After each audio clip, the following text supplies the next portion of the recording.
Hello दोस्तों, study with अनु में मैं अनु आपका स्वागत करती हूँ। और हमारी करंट अफेयर की क्लास है। आज समसमाई की क्रॉनिकल सीरीज़ चल रही है, आपको पता है, और लगभग ये फिनिश हो चुकी है। तो आज हम ऑलरेडी 12 पार्ट कर चुके हैं, यानी 12 पार्ट्स कंप्लीट कर चुके हैं। और आज हम करने वाले हैं पार्ट नंबर 13, यानी 13वां पार्ट। और आज के पार्ट में हमारी ये मई मंथ की क्रॉनिकल सीरीज़ जो है वो फिनिश हो जाएगी। तो उसके बाद मैं करवाऊँगी अप्रैल मंथ की। ठीक है, तो तैयार रहिए, फटाफट से कर लेते हैं क्योंकि सारा टाइम नहीं बचा है। और अब मैं थोड़ा फास्ट फॉरवर्ड में कराऊंगी, तो इसलिए जो है ना फटाफट कंप्लीट करेंगे तो एटलीस्ट कम 6 महीने की क्रॉनिकल हम फिनिश कर सकते हैं। तो चलिए स्टार्ट करते हैं। तो ऑलरेडी हमारे सारे टॉपिक्स कवर हो चुके हैं। तो आज हमें करना है मॉक जो है 12 कर चुके थे। 16 नंबर आप देख सकते हैं, यूपी पीसीएससी आरओ मॉक 12 हमने कंप्लीट किया था अभी 12वें नंबर पे। तो आज हम 13वें नंबर पे यानी पार्ट 13 में पत्र पत्रिका सार संक्षेप करेंगे और चर्चित शब्द मंजूषा करेंगे। और इसके बाद हमारा फिनिश हो जाएगा, क्योंकि हम समसामयिक प्रश्न जो है वो पहले ही कर चुके हैं, शायद पार्ट 2 या 3 में मैंने आपको कराया था, तो ये मैंने पहले ही कंप्लीट करा दिया है। तो आज 17 और 18 नंबर जो इसमें दिया हुआ है वो करना है। तो आज 13 पार्ट में हमारे ये दोनों टॉपिक जो है मैं बता देती हूँ आपको, एक ये कंप्लीट होने वाला है आज और एक ये कंप्लीट होने वाला है। ठीक है, तो चलिए टाइम वेस्ट ना करते हुए स्टार्ट करते हैं। तो स्टार्ट करने से पहले अगर आप मेरे चैनल पर नए हैं स्टडी विद अनु में, तो चैनल को सब्सक्राइब कर लें ताकि आपको मेरे आने वाले सभी वीडियोस की जो है नोटिफिकेशन मिलती रहे। और इसी तरह से पढ़ाई करते रहिए, क्योंकि पॉलिटिकल साइंस भी चल रहा है और मॉडर्न इंडियन हिस्ट्री अब फिनिश हो गया है। तो आज से मैं एक नया आपका सब्जेक्ट शुरू करने वाली हूँ, लेकिन मैं वो सब्जेक्ट शुरू करूँगी यूथ कंपटीशन के सॉल्व पेपर से। तो जो अभी 2024-25 की लेटेस्ट बुक आई है तो उससे शुरू करने वाली हूँ मैं। तो चलिए पहले इसको खत्म कर लेते हैं, फिर उस पर बढ़ते हैं। और पॉलिटिकल साइंस अभी चल रही है तो वो भी आपको फटाफट से फिनिश करनी है। अभी एक दिन बिना वीडियोस नहीं आ पाए, उसका कुछ हेल्थ इशू हो गया था, उस वजह से नहीं आ पाए, तो उसके लिए मैं माफ़ी चाहूँगी, लेकिन अब कंटिन्यू रहेगा। हेल्थ इशू हो जाता है उसी वजह से ही नहीं हो पाता, नहीं तो फिर मैं कंटिन्यू रखती हूँ। तो अभी तक तो चल रहा था, बस आपका कल नहीं आया कोई भी वीडियो।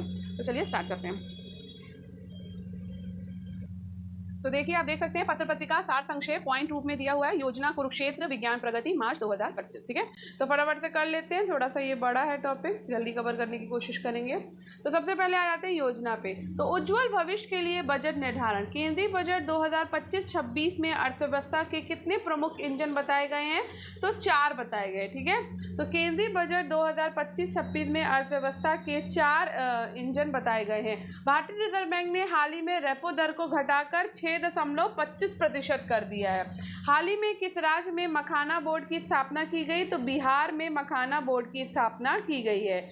असम में प्रस्तावित नया यूरिया संयंत्र कितनी वार्षिक उत्पादन क्षमता वाला होगा? तो ये 12.7 लाख टन की वार्षिक उत्पादन क्षमता वाला होगा असम में प्रस्तावित नया यूरिया संयंत्र। ठीक है, केंद्रीय बजट 2025-26 में समुद्री विकास को बढ़ावा देने के लिए समुद्री विकास कोष स्थापित किया गया है। ठीक है, कृषि अवसंरचना कोष के तहत कितनी परियोजनाओं के लिए 52,738 करोड़ रुपए स्वीकृत किए गए हैं? तो ये 87,500 से अधिक परियोजनाओं के लिए जो है ना इतने करोड़ रुपए स्वीकृत किए गए हैं।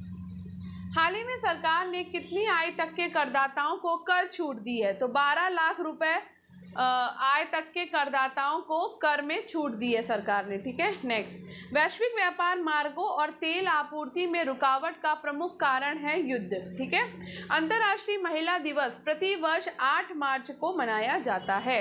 वित्त मंत्री के अनुसार समुद्री विकास कोष से जिस क्षेत्र को मुख्य रूप से लाभ मिलेगा वो है जहाज निर्माण। अब बात करते हैं विकसित भारत 2047 का रोड मैप पे। ठीक है, तो विकसित भारत 2047 के रोड मैप का मुख्य उद्देश्य क्या है? तो विकसित राष्ट्र बनाना है इसका उद्देश्य। भारत के परिवर्तन की नींव कब पड़ी? तो भारत के परिवर्तन की नींव 1991 के सुधारों से पड़ी है। उच्च विकास बनाए रखने के लिए क्या जरूरी है?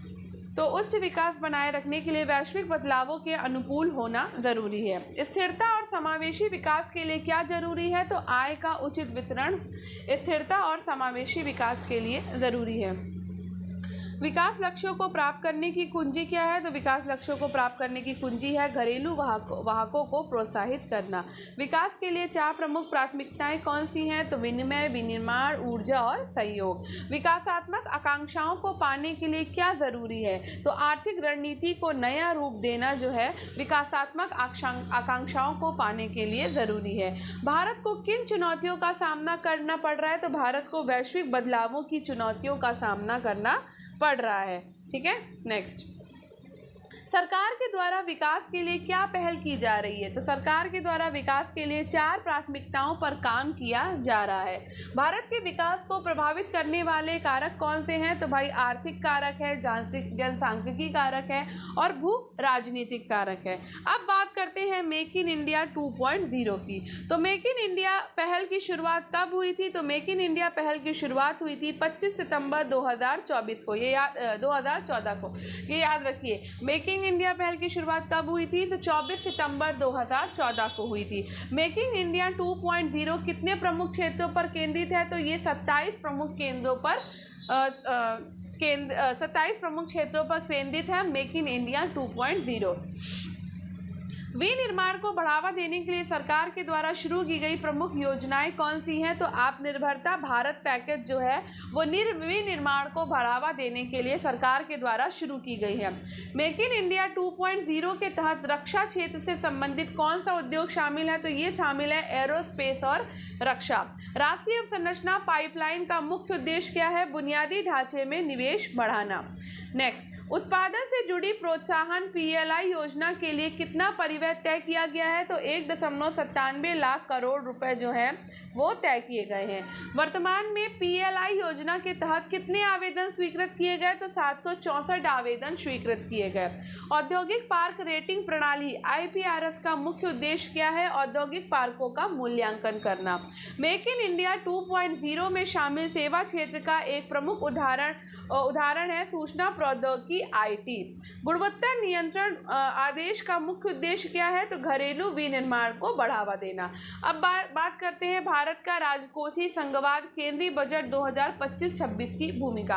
तो भारत के संविधान में करों के विभाजन से संबंधित अनुच्छेद कौन सा है? तो ये है अनुच्छेद 270। ठीक है। वित्त आयोग का गठन संविधान के किस अनुच्छेद के तहत किया गया है? तो अनुच्छेद 280 के तहत किया गया है। राज्यों को विशेष अनुदान प्रदान करने से संबंधित संवैधानिक प्रावधान कौन सा है? तो ये है अनुच्छेद 275। केंद्रीय बजट 2025-26 में केंद्र प्रायोजित योजनाओं के लिए कितना आवंटन किया गया? तो 5,41,850 करोड़ रुपए जो है वो आवंटित किए गए। वित्त मंत्री के द्वारा प्रस्तुत बजट 2025-26 का मुख्य लक्ष्य है विकसित भारत की परिकल्पना। ठीक है। GST परिषद का गठन किस अनुच्छेद के अंतर्गत किया गया है? तो ये अनुच्छेद 279A के तहत GST परिषद का गठन किया गया है। राज्यों को करों और शुल्कों के हस्तांतरण की सिफारिश कौन करता है? तो भाई ये वित्त आयोग करता है सिफारिश। ठीक है। नेक्स्ट, राज्यों की अतिरिक्त ऋण सीमा के तहत 2025-26 में कितनी राशि उपलब्ध कराई जाएगी? तो 2 लाख करोड़ रुपए कराए जाएंगे। ठीक है। भारत में राजकोषीय संघवाद की अवधारणा किस अर्थशास्त्री ने दी थी? तो रिचर्ड मुस्ग्रेव ने दी थी। केंद्रीय बजट 2025-26 में राज्यों को करों और शुल्कों के अंतरण का प्रस्ताव कितना है? तो 14,22,444 करोड़ रुपए है। जल जीवन मिशन को केंद्र सरकार ने कब तक के लिए बढ़ा दिया? तो 2028 तक के लिए जल जीवन मिशन जो है वो बढ़ा दिया गया है। 14वें वित्त आयोग ने राज्यों के कर हस्तांतरण की सीमा कितनी निर्धारित कर दी है? तो 42% निर्धारित कर दी गई है। बजट 2025 भारतीय अवसंरचना के अगले मोर्चे की ओर प्रस्थान करते हैं हम। ठीक है, तो चलिए इसको भी पढ़ लेते हैं। भारत को 2047 तक कितने खरब डॉलर की अर्थव्यवस्था बनाने का लक्ष्य है? तो 300 खरब डॉलर की अर्थव्यवस्था बनाने का लक्ष्य है। ठीक है। भारत को राष्ट्रीय राजमार्ग नेटवर्क में पिछले 10 वर्षों में कितने प्रतिशत की वृद्धि हुई है? तो 60% की वृद्धि हुई है। प्रधानमंत्री ग्राम सड़क योजना के तहत कितने किलोमीटर सड़कों का निर्माण हुआ? तो 3.74 लाख किलोमीटर सड़कों का निर्माण हुआ है। केंद्रीय बजट 2025 में किस उद्योग को अवसंरचना का दर्जा दिया गया? तो जलपोत निर्माण को जो है वो उद्योग की अवसंरचना का दर्जा दिया गया है। भारत के अंतर्राष्ट्रीय व्यापार का कितना प्रतिशत समुद्री मार्ग से होता है? तो भाई ये होता है आपका 95%। प्रधानमंत्री आवास योजना शहरी के तहत कितनी रिहायशी इकाइयां दी गई हैं? तो 1.18 करोड़ रुपए दिए गए हैं। 2025-30 के लिए घोषित परिसंपत्ति मुद्रीकरण योजना का मूल्य कितना है? तो 10 लाख करोड़ रुपए है। 2016 में पारित किस अधिनियम से रियल एस्टेट में पारदर्शिता आई? तो रियल एस्टेट नियमन और विकास अधिनियम से। ठीक है। 2017 में लागू किस कर सुधार से टैक्स ढांचा सरल हुआ?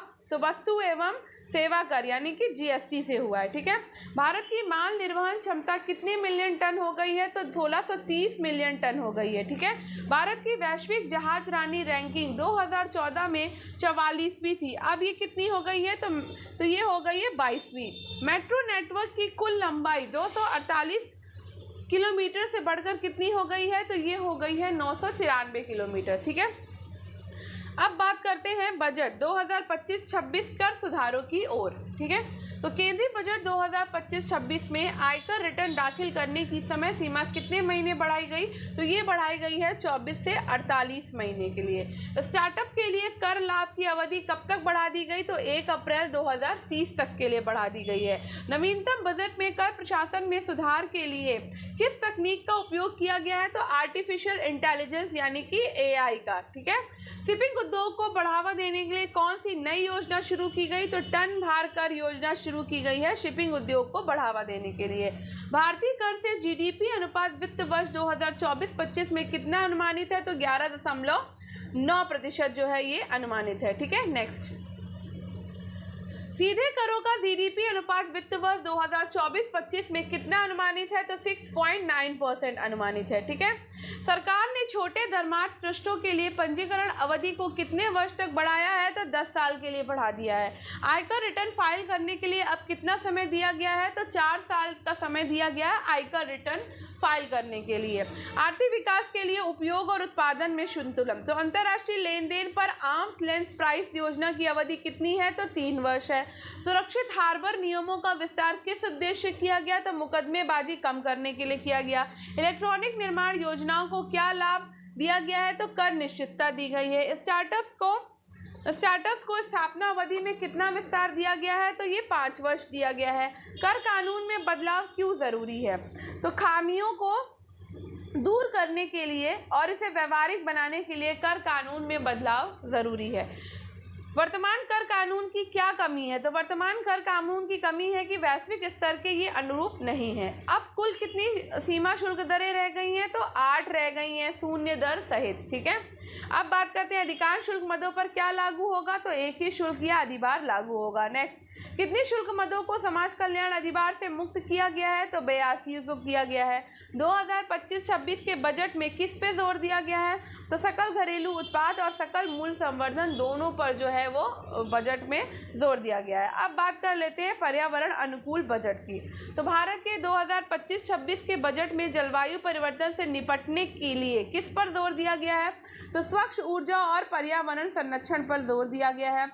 बजट में किन क्षेत्रों को प्राथमिकता दी गई? तो सौर ऊर्जा को दी गई, पीएम कुसुम परमाणु ऊर्जा और शहरी चुनौती कोष को दी गई। बजट का उद्देश्य क्या है? तो हरित और टिकाऊ अर्थव्यवस्था को बढ़ावा देना है। भारत ने अपने जलवायु लक्ष्यों को कब तक हासिल करने का लक्ष्य रखा? तो ये 2030 तक रखा है। ठीक है, कार्बन तीव्रता में कितनी कमी करने का लक्ष्य है? तो 45% की कमी करने का लक्ष्य है। ठीक है, 2030 तक नवीकरणीय ऊर्जा की क्षमता कितनी होगी? तो भाई 2030 तक जो है वो 500 गीगावाट होगी। ठीक है, भारत की जलवायु संबंधी नीतियों पर क्या प्रभाव पड़ा? तो वैश्विक स्तर पर प्रतिष्ठा में वृद्धि हुई है। 2025-26 के बजट में जलवायु कार्रवाई के कौन से पहलू शामिल हैं? तो स्वच्छ ऊर्जा, परिवहन और खनिज शामिल है। बजट में जलवायु अनुकूलन पर क्यों जोर दिया गया? अत्यधिक मौसमी घटनाओं के बचाव के लिए। ठीक है, नेक्स्ट, अब बात करते हैं पत्र पत्रिका सार संक्षेप में। तो यहाँ थोड़ा सा ब्लर है, लेकिन आप मेरी वॉइस पर ध्यान दीजिएगा। ठीक है, तो आपको समझ में आ जाएगा कि क्या लिखा हुआ है। पर्यावरण, वन और जलवायु परिवर्तन मंत्रालय के बजट में कितनी वृद्धि हुई? तो लगभग 10% की वृद्धि हुई है। ठीक है, बजट में किस तरह की अर्थव्यवस्था को बढ़ावा दिया जा रहा है? तो एक पर्यावरण अनुकूलन अर्थव्यवस्था को बढ़ावा दिया जा रहा है। भारत में कार्बन तीव्रता को कितना कम किया गया? तो 36% जो है वो कम किया गया है। सौर ऊर्जा के क्षेत्र में भारत के बढ़ते कदम। तो 2025-26 के बजट में सौर ऊर्जा परियोजना के लिए कितना आवंटित किया गया है? तो 24,224 करोड़ रुपए जो है वो आवंटित किए गए। राष्ट्रीय विनिर्माण मिशन का मुख्य उद्देश्य है मेक इन इंडिया को बढ़ावा देना। दिसंबर 2024 तक भारत में नवीकरणीय ऊर्जा की कुल स्थापित क्षमता 232 गीगावाट से अधिक है। ठीक, दिसंबर 2024 तक भारत में सौर ऊर्जा को स्थापित लगभग 97.96 गीगावाट थी। ठीक है, नेक्स्ट, पिछले एक दशक में सौर ऊर्जा क्षमता में कितनी वृद्धि हुई? तो 3495% की वृद्धि हुई है। पीएम कुसुम योजना का मुख्य उद्देश्य है कृषि पंपों को सौर ऊर्जा से जोड़ना। पीएम कुसुम योजना के लिए कितना बजट आवंटित किया गया? तो 2600 करोड़ रुपए आवंटित किए गए हैं। पीएम सूर्यधर योजना का लक्ष्य है 1 करोड़ घरों को सौर ऊर्जा से जोड़ना। पीएम सूर्यधर योजना में कितना अनुदान दिया जाता है? तो ये 40% तक का अनुदान दिया जाता है। पीएम सूर्यधर योजना के लिए 20,000 करोड़ रुपए का बजट आवंटित किया गया। उत्पादन से जुड़ी प्रोत्साहन पीएलआई योजना का लक्ष्य है घरेलू सौर उपकरणों का उत्पादन बढ़ाना। पीएलआई योजना का कुल बजट है 2400 करोड़ रुपए। अब बात करते हैं महिला सशक्तिकरण पर। तो महिला सशक्तिकरण समावेशिता की दिशा में व्यवहारिक पहल। भारत में जेंडर बजटिंग कब शुरू हुई है? 2005-06 में। जेंडर बजटिंग का मुख्य उद्देश्य है महिलाओं को वित्तीय सहायता प्रदान करना। जेंडर बजटिंग किस विवरण में शामिल किया गया? तो विवरण 19 में 2005-06 में किया गया। जेंडर बजटिंग के लिए कौन सी एजेंसी जिम्मेदार है? तो महिला और बाल विकास मंत्रालय जिम्मेदार है। जेंडर बजटिंग में योजनाओं को किन श्रेणियों में बांटा गया है? तो भाग क, ख और ग में बांटा गया, यानी 3 श्रेणियां रखी गई हैं। जेंडर बजटिंग का महत्व है जेंडर संबंधी चिंताओं का समाधान करना। 2024-25 में जेंडर बजट आवंटन कितना था? तो 3.27 लाख करोड़ रुपए था। 2025-26 में जेंडर बजट आवंटन में कितनी वृद्धि हुई? तो 37.25% की वृद्धि हुई है। 2025-26 में जेंडर बजट आवंटन कितना है? तो भाई ये देखो कितना सारा है। तो ये है 4,49,028.68 करोड़ रुपए। कुल केंद्रीय बजट में जेंडर बजट का प्रतिशत कितना है? तो 8.86% है। जेंडर बजटिंग की प्रक्रिया कैसे शुरू होती है? तो मंत्रालय को परिपत्र जारी करके ये शुरू होती है। अब बात करते हैं महिलाओं के प्रति हिंसा की रोकथाम बहुक्षेत्रीय पहल पर। तो महिलाओं के प्रति हिंसा से निपटने के लिए व्यापक बहुक्षेत्रीय पहल की ज़रूरत है। किस तरह की पहल की ज़रूरत है? तो व्यापक बहुक्षेत्रीय पहल की ज़रूरत है। आर्थिक स्वतंत्रता को स्टीम में महिलाओं की भागीदारी का क्या महत्व है? तो हिंसा से बचाव में महिलाओं के प्रति हिंसा से निपटने के लिए किसकी भागीदारी ज़रूरी है? तो सार्वजनिक और निजी क्षेत्र की भागीदारी ज़रूरी है। संघर्ष क्षेत्रों में किस तरह की नीतियाँ ज़रूरी हैं? तो लिंग आधारित आपदा नीतियाँ जो हैं वो ज़रूरी हैं। बाद में महिलाओं के प्रति हिंसा की सबसे बड़ी चुनौती है सामाजिक कानूनी चुनौतियाँ। महिलाओं के प्रति हिंसा के विभिन्न रूप हैं घरेलू हिंसा, यौन उत्पीड़न और तस्करी। महिलाओं के प्रति हिंसा से निपटने के लिए बहुक्षेत्रीय हस्तक्षेप की जरूरत है। राष्ट्रीय महिला आयोग की क्या भूमिका है? तो नीतिगत सुधार और समन्वय। नेक्स्ट, कृषि विकास का मूल आधार। प्रधानमंत्री धन धान्य कृषि योजना का मुख्य उद्देश्य है कम उत्पादकता वाले जिलों में कृषि उत्पादकता बढ़ाना। इस योजना से कितने किसानों को लाभ होगा? तो 7 करोड़ किसानों को लाभ होगा। ग्रामीण समृद्धि और लचीलापन कार्यक्रम का क्या लक्ष्य है? तो ग्रामीण क्षेत्रों में रोजगार के अवसर बढ़ाना। यह कार्यक्रम किन वर्गों पर केंद्रित है? तो महिलाएं, युवा किसान, सीमांत किसान और भूमिहीन पर केंद्रित है। कृषि जिला विकास कार्यक्रम का उद्देश्य है तो कृषि उत्पादकता, फसल विविधीकरण और स्थायी कृषि करना। कृषि जिला विकास कार्यक्रम में कितने जिलों को शामिल किया गया है? तो 100 से कम उत्पादक वाले जिलों को। ग्रामीण समृद्धि और लचीलापन कार्यक्रम में किसका सहयोग होगा? तो राज्य सरकारों का सहयोग होगा। प्रधानमंत्री धन धान्य कृषि योजना में किस फसल पर विशेष ध्यान दिया जाएगा? तो अरहर, उड़द और मसूर पर। ANEP 2020 के बढ़ते कदम, सुगम्यता और समावेशिता को बढ़ावा। तो निजी क्षेत्र के अनुसंधान एवं विकास के लिए 20,000 करोड़ रुपए जो है वो आवंटित किए गए हैं। ज्ञान फ्रेमवर्क किस पर केंद्रित है? तो गरीब, युवा और अन्नदाता और नारी पर। ठीक है, गरीब, युवा, अन्नदाता और नारी पर ज्ञान फ्रेमवर्क केंद्रित है। नेक्स्ट, समावेशी विकास के लिए क्या आवश्यक है? तो व्यक्ति, अर्थव्यवस्था और नवाचार में निवेश। विकास के तीसरे इंजन के रूप में किसे माना गया? तो निवेश को माना गया है। IIT और IISc में कितने फेलोशिप दी जाएगी? तो 10,000 रुपए। अवसंरचना विकास के लिए क्या प्रस्तावित है? तो 3 वर्षीय परियोजनाओं की रूपरेखा। शहरी चुनौती कोष के लिए कितना प्रावधान किया गया है? तो 10,000 करोड़ रुपए। राज्यों को अवसंरचना के लिए कितना ब्याज मुफ्त ऋण दिया गया है? तो 1,50,000 करोड़ रुपए। परमाणु ऊर्जा मिशन के लिए कितना आवंटन किया गया है? तो 20,000 करोड़ रुपए। अब बात कर लेते हैं कुरुक्षेत्र की। तो संपादकीय है, संपादकीय। विकसित भारत का लक्ष्य वर्ष कौन सा है? तो 2047 है। केंद्रीय बजट 2025-26 में किस क्षेत्र को सबसे अधिक आवंटन मिला? तो ग्रामीण विकास को मिला। भारत की विकास यात्रा के 4 प्रमुख इंजन है: कृषि, MSME, निवेश, निर्यात। प्रधानमंत्री धन धान्य कृषि योजना का मुख्य उद्देश्य है कृषि उत्पादकता में वृद्धि करना। दाल आत्मनिर्भरता कार्यक्रम की अवधि कितनी है? तो ये है आपकी 6 वर्ष। राष्ट्रीय मिशन किस समस्या से निपटने के लिए उच्च उपज वाली बीज किस्में विकसित करेगा? तो सिकुड़ती कृषि भूमि। कितनी अटल टिंकरिंग प्रयोगशाला स्थापित की जाएंगी? तो 50,000। भारत नेट परियोजना किस क्षेत्र को ब्रॉडबैंड कनेक्टिविटी प्रदान करेगी? तो ग्रामीण क्षेत्रों के स्कूल और स्वास्थ्य केंद्र को। कितने राष्ट्रीय कौशल उत्कृष्टता केंद्र स्थापित किए जाएंगे? तो 5 स्थापित किए जाएंगे। ठीक है। Make for India, make for the world किससे संबंधित है? तो कौशल विकास से संबंधित है। अब बात करते हैं बजट में विकास के विविध आयाम पर। तो वित्त वर्ष 2025-26 के बजट में 50.65 लाख करोड़ रुपए व्यय अनुमानित है। वित्त वर्ष 2024-25 में व्यय का संशोधित अनुमान है 47.16 लाख करोड़ रुपए। ग्रामीण विकास विभाग को 1.87 लाख करोड़ रुपए आवंटित किए गए हैं। कृषि और संबंधित गतिविधियों के लिए 2025-26 में 1,71,437 करोड़ रुपए आवंटन है। 2024-25 के संशोधित अनुमान की तुलना में कृषि आवंटन में 21.7% की वृद्धि हुई है। ग्रामीण विकास के लिए 2025-26 में 2,66,817 करोड़ रुपए का आवंटन किया गया है। नेक्स्ट, 2024-25 के संशोधित अनुमान की तुलना में ग्रामीण विकास आवंटन में 39.9% की वृद्धि हुई। शिक्षा के लिए 2025-26 में 1,28,650 करोड़ रुपए का आवंटन है।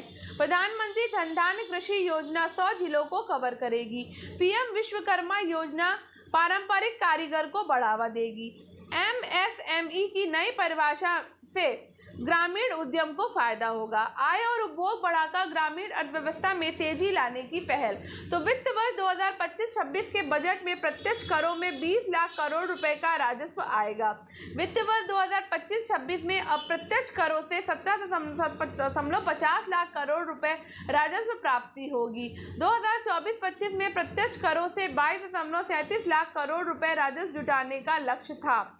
2024-25 में अप्रत्यक्ष करों से 16.16 लाख करोड़ रुपए राजस्व जुटाने का लक्ष्य था। चालू वित्त वर्ष में आयकर संग्रह में 14.4% की वृद्धि हुई। चालू वित्त वर्ष में आयकर संग्रह का अनुमानित आंकड़ा 14.38 लाख करोड़ रुपए है। वित्त वर्ष 2025-26 में कॉर्पोरेट टैक्स में 10.4% की वृद्धि हुई। वित्त वर्ष 2025-26 में कॉर्पोरेट टैक्स से 10.82 लाख करोड़ रुपए राजस्व प्राप्त होगा। किसान क्रेडिट कार्ड KCC की ऋण सीमा 5 लाख रुपए बढ़ाई गई है। कृषि के प्रगतिशील भविष्य का दस्तावेज। 2025-26 में कृषि के लिए कितना आवंटन किया गया? तो 1,37,757 करोड़ रुपए। 2024-25 के अनुमान से 2025-26 का कृषि आवंटन 2005% कम है। 2025-26 में कृषि आवंटन सकल घरेलू उत्पाद का 2.7% है। 2004-05 में भारत का अनाज उत्पादन जो है वो 20.46 करोड़ टन था। 2023-24 में भारत का अनाज उत्पादन 32.33 करोड़ टन हो गया। 2024-25 में धान का MSP 2,300 रुपये प्रति क्विंटल हो गया। 2008-09 में गेहूं का MSP 1,080 रुपये प्रति क्विंटल था। 2024-25 में गेहूं का MSP 2,275 रुपये प्रति क्विंटल हो गया। अब बात करते हैं पीएम किसान योजना के अंतर्गत कितना विवरण किया गया है। तो 3.46 लाख करोड़ रुपए। PMFBY के अंतर्गत कितने दावों का निपटारा हुआ है? तो 1.65 लाख करोड़ रुपए। स्वास्थ्य सेवाओं को मजबूत करने की ओर। तो स्वास्थ्य और परिवार कल्याण मंत्रालय को 99,858.56 करोड़ रुपए आवंटन मिला है। कितनी नई मेडिकल सीटें जोड़ी गई हैं? तो 75,000 नई मेडिकल सीटें जोड़ी गई। कितने डे केयर कैंसर केंद्र स्थापित होंगे? तो 200 कैंसर केंद्र स्थापित होंगे। कैंसर केंद्र कहाँ स्थापित होंगे? तो जिला अस्पतालों में स्थापित होंगे। बजट में चिकित्सा पर्यटन को बढ़ावा मिलेगा और 36 जीवन रक्षक दवाओं को छूट मिलेगी। 4 आयुष्मान भारत के घटक हैं। PMJAY 5 लाख रुपए प्रति वर्ष स्वास्थ्य बीमा कवरेज देता है। ठीक है। PMABHIM का मुख्य उद्देश्य स्वास्थ्य अवसंरचना को मजबूत करना है। सभी जिला अस्पतालों में डे केयर कैंसर केंद्र स्थापित होगा। गिग वर्कर्स के लिए सामाजिक सुरक्षा योजना है। मखाना उत्पादन को बढ़ावा देने के लिए क्या किया जाएगा, तो मखाना बोर्ड की स्थापना की जाएगी। अब बात करते हैं डिजिटल शिक्षा के दौर में आर्टिफिशियल इंटेलिजेंस पे। तो राष्ट्रीय शिक्षा नीति 2000 का मुख्य लक्ष्य है समग्र शिक्षा। ठीक। NEP 2020 में गुणवत्तापूर्ण शिक्षा पर बल दिया गया है। NEP 2000 की एक प्रमुख विशेषता है तकनीकी का उपयोग। NEP 2020 भाषा संबंधी बाधाओं को डिजिटल शिक्षा से दूर करेगा। शिक्षा में AI का एकीकरण शिक्षा में सुधार में किया जा रहा है। ठीक है। छात्रों को AI से अवगत कराया जाएगा, AI को पाठ्यक्रम में शामिल करके। शिक्षा में AI उपकरणों का उपयोग बेहतर शिक्षण के लिए किया जाएगा। AI से छात्रों को बेहतर कौशल विकास से लाभ होगा। महिला सशक्तिकरण से होगा सशक्त भारत का निर्माण।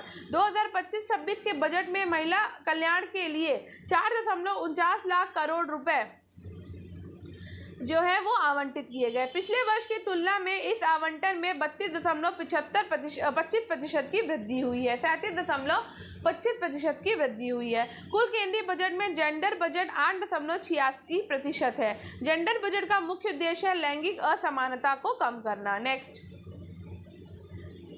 2024-25 में जेंडर बजट का आकार 3.27 लाख करोड़ रुपए था। वर्तमान बजट में स्कूल शिक्षा के लिए 39,436.43 करोड़ रुपए आवंटन को बढ़ाया गया है। नमो ड्रोन दीदी महिला उद्देश्य है महिला स्वयं सहायता समूहों को सशक्त बनाना। इस योजना के लिए 950.85 करोड़ रुपए का बजट जो है वो आवंटित किया गया है। स्टार्टअप इंडिया योजना में महिलाओं के लिए 227.11 करोड़ रुपए निवेश किया गया। सरकार पहली बार उद्यम करने वाली महिलाओं को 2 करोड़ रुपए का टर्म लोन की सुविधा दे रही है। ग्रामीण विकास में उत्प्रेरक की भूमिका में भारतीय डाक। तो डाकघर है भाई 1,49,478 डाकघर। ठीक है। तो 1,000 नहीं 1,49,478 डाकघर है भारतीय डाक के ग्रामीण क्षेत्रों में। ठीक है। 1947 में देश में कितने डाकघर थे, तो केवल 23,334 डाकघर थे।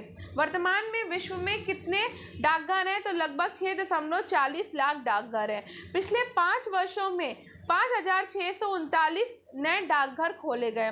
भारतीय डाक किस क्षेत्र में अपनी मजबूत पकड़ रखता है, तो ग्रामीण क्षेत्रों में अपनी मजबूत पकड़ रखता है। डाकघर अधिनियम लागू हुआ था 18 जून 2024 को। नए डाक नियम लागू हुए हैं 16 दिसंबर 2024 से। भारतीय डाक किस प्रकार की सेवाएं प्रदान करता है, तो पत्र प्रेषण, वित्तीय सेवाएं और ऋण सेवाएं तथा बीमा सेवाएं। अब बात करते हैं विज्ञान और प्रगति की। युविका विद्यार्थियों के लिए अंतरिक्ष विज्ञान में शामिल होने का सुनहरा अवसर। तो इसरो के युविका कार्यक्रम का मुख्य उद्देश्य है अंतरिक्ष विज्ञान में रुचि को बढ़ाना। युविका कार्यक्रम में प्राथमिकता किस क्षेत्र के विद्यार्थियों को दी जाती है, तो ग्रामीण क्षेत्र के विद्यार्थियों को दी जाती है। युविका कार्यक्रम में प्रशिक्षण कितने दिनों तक चलता है, तो ये चलता है 12 दिनों तक। युविका 2025 के लिए पात्रता कौन से कक्षा के विद्यार्थियों के लिए है, तो 9वीं कक्षा के लिए। 9वीं कक्षा के युविका कार्यक्रम में शामिल प्रमुख प्रशिक्षण गतिविधियां कौन कौन सी है, तो कैंसेट, रोबोटिक्स और मॉडल रॉकेटरी। ठीक है। अब बात करते हैं विज्ञान के अनुसार में अग्रणी भारतीय महिलाओं पे। तो भारत की पहली भारतीय महिला डॉक्टर कौन थी, तो ये थी कादम्बिनी गांगुली। कौन थी, कादम्बिनी गांगुली। पश्चिमी चिकित्सा में उपाधि प्राप्त करने वाली पहली भारतीय महिला है आनंदीबाई जोशी। गन्ने की मिठास बढ़ाने पर शोध करने वाली भारतीय वैज्ञानिक थी जानिका अम्मल। ठीक है।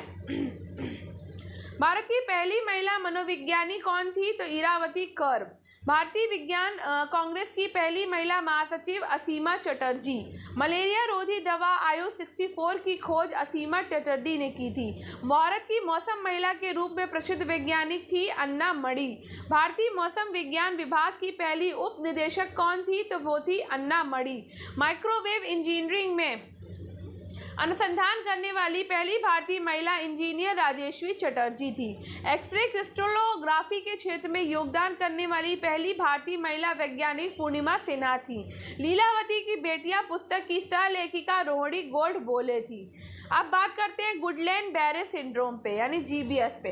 तो गुडलैंड बेरे सिंड्रोम के खोजकर्ता जॉर्जेस गुइलेन और जीना अलेक्जेंडर बरे हैं। जीबीएस मुख्य रूप से शरीर की परिधीय तंत्रिका तंत्र प्रणाली को प्रभावित करता है। जीबीएस ऑटो इम्यून डिसऑर्डर प्रकार का विकार है।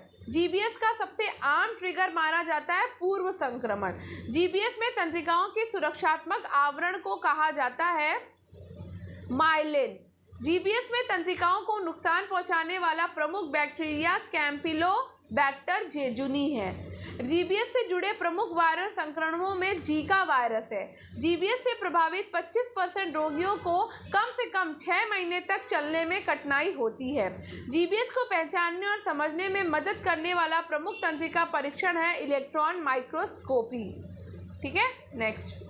भारत का क्वांटम सैटेलाइट मिशन संचार और सुरक्षा में नई क्रांति। तो टेलस्टार 1 उपग्रह ने पहली बार लाइव टीवी प्रसारण संचार को संभव बनाया। सिकॉम 3 उपग्रह का प्रमुख योगदान था भू-स्थिर संचार। भारत ने पहली संचार उपग्रह सेवा एरियन 1 की मदद से शुरू की। इनसेट और एडुसेट उपग्रहों का मुख्य उद्देश्य क्या है? तो था दूरस्थ शिक्षा। स्टारलिंक जो है वो उपग्रह इंटरनेट सेवा प्रदान करता है। माइकियस उपग्रह चीन देश ने लॉन्च किया था। क्वांटम संचार उपग्रह का मुख्य लाभ सुरक्षित डेटा ट्रांसमिशन है। ठीक है, अब बात करते हैं नेक्स्ट पे। तो प्राकृतिक आपदाओं में संचार बनाए रखने के लिए कौन सी तकनीकी उपयोगी है? तो सैटेलाइट संचार उपयोगी है। भारत में क्वांटम तकनीक को बढ़ावा देने के लिए राष्ट्रीय क्वांटम मिशन शुरू किया गया। स्पेसएक्स का स्टारलिंक प्रोजेक्ट वैश्विक इंटरनेट सेवा से संबंधित है। क्वांटम की डिस्ट्रीब्यूशनल तकनीक का मुख्य उद्देश्य साइबर सुरक्षा है। ठीक है, विकसित भारत के सपने को साकार करने की ओर अग्रसर वैज्ञानिक पहल बायोई नीति का मुख्य उद्देश्य क्या है? तो जैव निर्माण को बढ़ावा देना। राष्ट्रीय विज्ञान दिवस 2025 का मुख्य विषय विज्ञान और नवाचार में युवाओं का सशक्तिकरण। 2035 तक भारतीय अंतरिक्ष स्टेशन मिशन लॉन्च करेगा। भारतीय सुपर कंप्यूटर मिशन का मुख्य उद्देश्य है उच्च प्रदर्शन कंप्यूटिंग को बढ़ावा देना। AICMR के नवीनतम आहार दिशा निर्देश किसे लक्षित करते हैं? तो सभी आयु वर्ग को। नेट जीरो कार्बन अर्थव्यवस्था को बढ़ावा देने वाली नीति है बायोई नीति। भारतीय सुपर कंप्यूटर मिशन का लाभ है पृथ्वी विज्ञान, जैविक विज्ञान, रासायनिक विज्ञान क्षेत्र उठा सकते हैं लाभ। गर्भावस्था की सुरक्षा हेतु विकसित मॉडल का नाम है गर्भनी GA2। 2035 तक भारत का अपना अंतरिक्ष स्टेशन विकसित करने का मुख्य उद्देश्य है अंतरिक्ष जीव विज्ञान और अन्वेषण। जीनोम इंडिया परियोजना स्वास्थ्य सेवा प्रणाली की मजबूत नींव। भारत में मानव जीनोम का पहला अनुकरण कब किया गया? 2006 में किया गया है। जीनोम इंडिया परियोजना किस मंत्रालय के तहत संचालित है? तो विज्ञान और प्रौद्योगिकी मंत्रालय के तहत। जीनोम इंडिया परियोजना का मुख्य उद्देश्य भारतीय आनुवंशिक विविधता का मानचित्रण है। भारत में अब तक संरक्षित किए गए जीनोम नमूनों की संख्या है 10,000। जीनोम इंडिया परियोजना के तहत 9 विविध समुदायों का प्रतिनिधित्व किया गया है। भारतीय जैविक डेटा केंद्र किस शहर में है? तो फरीदाबाद में है। जीनोम इंडिया परियोजना का नेतृत्व भारतीय विज्ञान संस्था बैंगलोर को सौंपा गया है। भारत में आनुवंशिक शोध का प्रमुख नैतिक मुद्दा है गोपनीयता और डेटा की सुरक्षा करना। नेक्स्ट, भारतीय वंश में पाए जाने वाले हृदय विफलता से जुड़े आनुवंशिक विचलन का नाम क्या है? तो MYBPC3। जीनोम इंडिया परियोजना में किस प्रकार की चिकित्सा को बढ़ावा मिलेगा? तो व्यक्तिगत चिकित्सा को।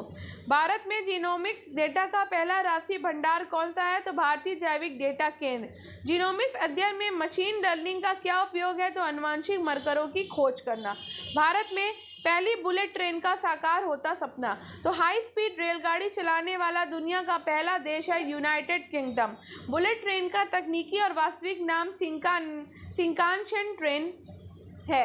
भारत में पहली बुलेट ट्रेन किस रूट पर चलेगी? तो ये चलेगी अहमदाबाद से मुंबई। भारत में हाई स्पीड रेल कॉरिडोर के निर्माण और प्रबंधन के लिए किस कंपनी की स्थापना हुई? तो national high speed rail corporation limited की स्थापना हुई है। भारत में पहली बुलेट ट्रेन परियोजना का शिलान्यास 14 सितंबर 2017 को हुआ। भारत में बुलेट ट्रेन के लिए अपनाई गई सर्वेक्षण तकनीक है लिडार तकनीक। बुलेट ट्रेन के लिए भारत और जापान ने संयुक्त अध्ययन कब शुरू किया है? तो ये शुरू किया है सितंबर 2013 में। अहमदाबाद मुंबई बुलेट ट्रेन परियोजना में भूमिगत सुरंग कितनी लंबी होगी? तो 21 किलोमीटर होगी। भारत में पहली बुलेट ट्रेन के संचालन की संभावित तिथि क्या है? तो 2028-29 है। अब बात करते हैं अन्न माता ममता बाई देवराम भांगरे के बारे में। तो अन्न माता की उपाधि किसे दी गई है? तो अन्न माता की उपाधि दी गई है ममता बाई भांगरे को। ममता बाई भांगरे महाराष्ट्र राज्य से संबंधित है। ममता बाई भांगरे ने किसानों के बीच वर्मी कंपोस्ट ब्रिकेट तकनीक लोकप्रिय बनाई। वर्मी कंपोस्ट ब्रिकेटिंग का मुख्य उद्देश्य है लीचिंग को रोकना। ठीक है, अब बात करते हैं अनुसंधान नवाचार संस्कृति को बढ़ावा देना।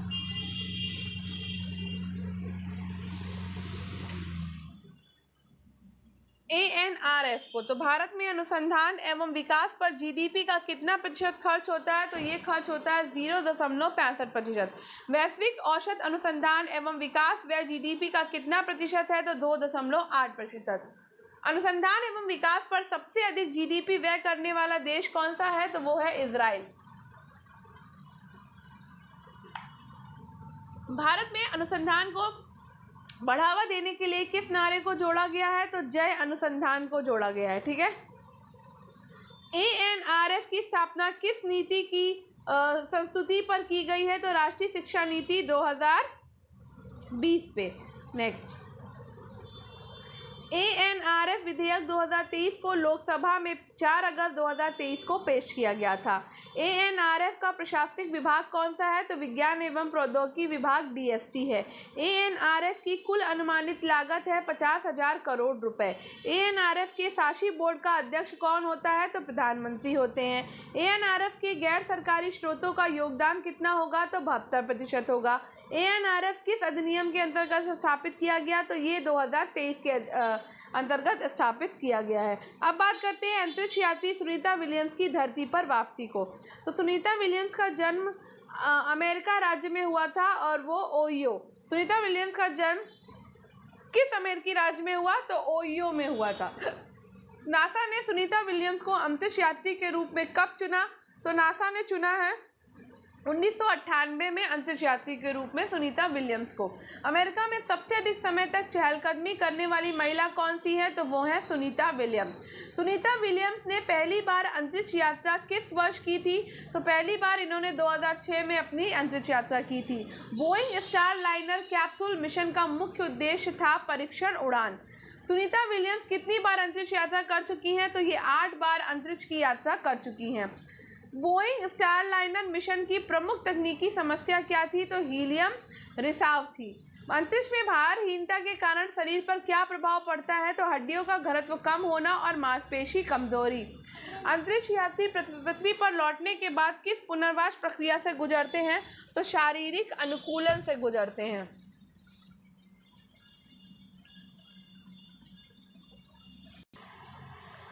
सुनीता विलियम्स ने अंतरिक्ष में कुल कितने दिन बिताए हैं?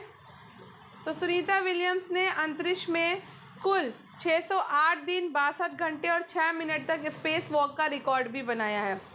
उपेंद्र नाथ ब्रह्मचारी जिनकी खोज में एक रोग का समूल नाश हुआ। तो चलिए बात करते हैं उपेंद्र नाथ ब्रह्मचारी को 1924 में औषधि क्षेत्र के लिए नोबेल पुरस्कार के लिए नामित किया गया था। डॉक्टर उपेंद्र नाथ ब्रह्मचारी द्वारा खोजी गई कालाजार की दवा का नाम क्या था? तो यूरिया स्टबामाइन। ठीक है, कालाजार रोग मुख्य रूप से किसके काटने से फैलता है? तो ये सैंड फ्लाई के काटने से फैलता है कालाजार रोग। ब्रह्मचारी लेशमनोइड किस रोग से संबंधित है? तो कालाजार से संबंधित है। कलकत्ता में ब्लड बैंक की स्थापना में अग्रणी भूमिका किसने निभाई थी? तो उपेंद्र नाथ ब्रह्मचारी ने निभाई थी। ठीक है, तो नेक्स्ट, तो भाई यहाँ पर ये वाला हमारा फिनिश हो जाता है। अब हम शब्द मंजूषा पढ़ लेंगे। चर्चित शब्द मंजूषा, तो सामान्य ज्ञान के प्रश्नों पर आधारित है ये। चलिए पढ़ लेते हैं।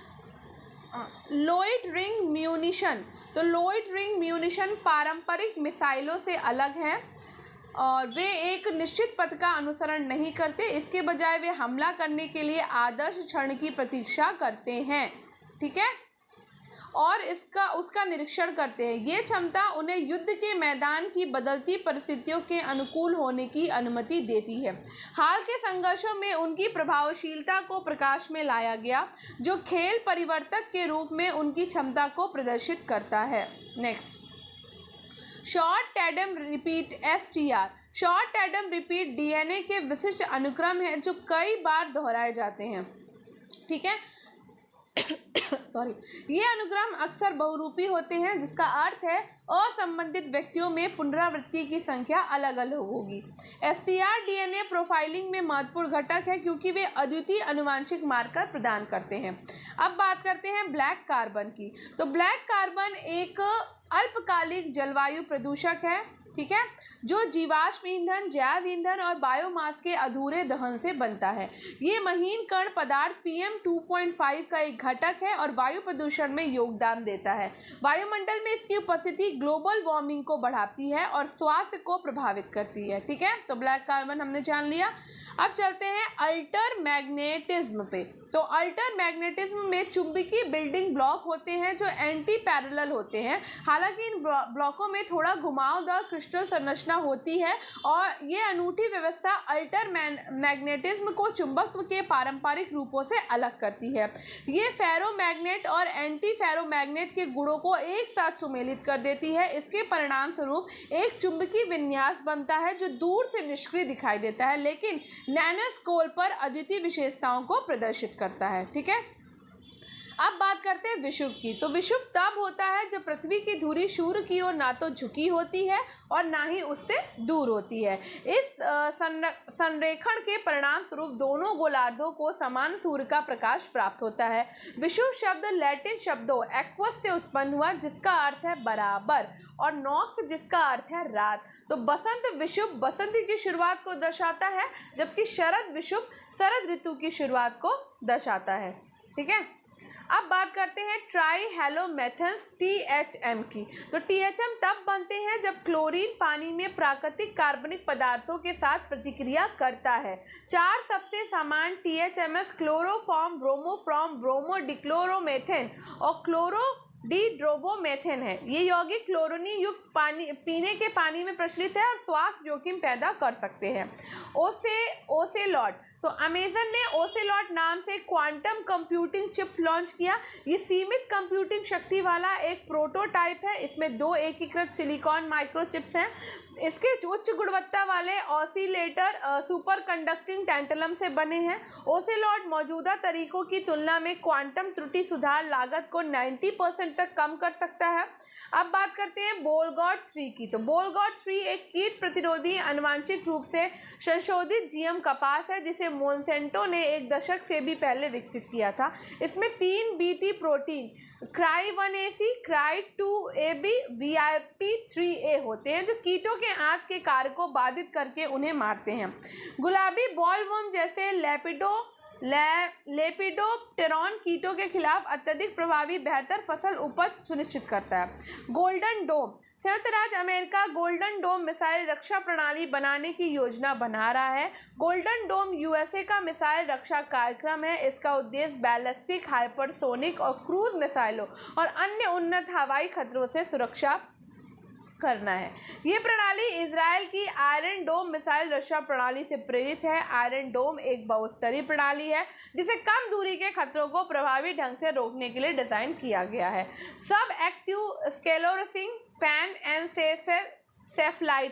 तो सब एक्टिव स्क्लेरोसिंग पैनएनसेफेलाइटिस SPE खसरा रुबेला संक्रमण से जुड़ा एक घातक मस्तिष्क विकार है। ये खसरा ठीक होने के कई साल बाद भी विकसित हो सकता है, जो बच्चों और किशोरों को प्रभावित करता है, जिससे पुरुषों को इसका जोखिम अधिक होता है। ठीक है, तो अब यहाँ पर ये हो जाता है हमारा पूरा समसामयिकी क्रॉनिकल फिनिश। तो हमने मई महीने मंथ का क्रॉनिकल समसामयिकी फिनिश कर लिया है और अब हम कल से करेंगे अप्रैल मंथ का। तो आई होप आपको ये वीडियो पसंद आया होगा, यूजफुल रहा होगा। तो आपके लिए अगर थोड़ा सा भी यूजफुल रहा हो, हेल्पफुल रहा हो, तो दूसरों के साथ इसको शेयर करिए ताकि दूसरों की भी हेल्प हो जाए। और अगर हेल्पफुल रहा है तो इस वीडियो को लाइक करिए, शेयर करिए, चैनल को सब्सक्राइब करिए। स्टडी विद अनु के साथ बने रहिए, कनेक्टेड रहिए, पढ़ते रहिए, सफलता जरूर मिलेगी। धन्यवाद। मिलते हैं कल एक नए टॉपिक के साथ, एक नई क्रॉनिकल सीरीज के साथ में। तो आपका दिन शुभ हो।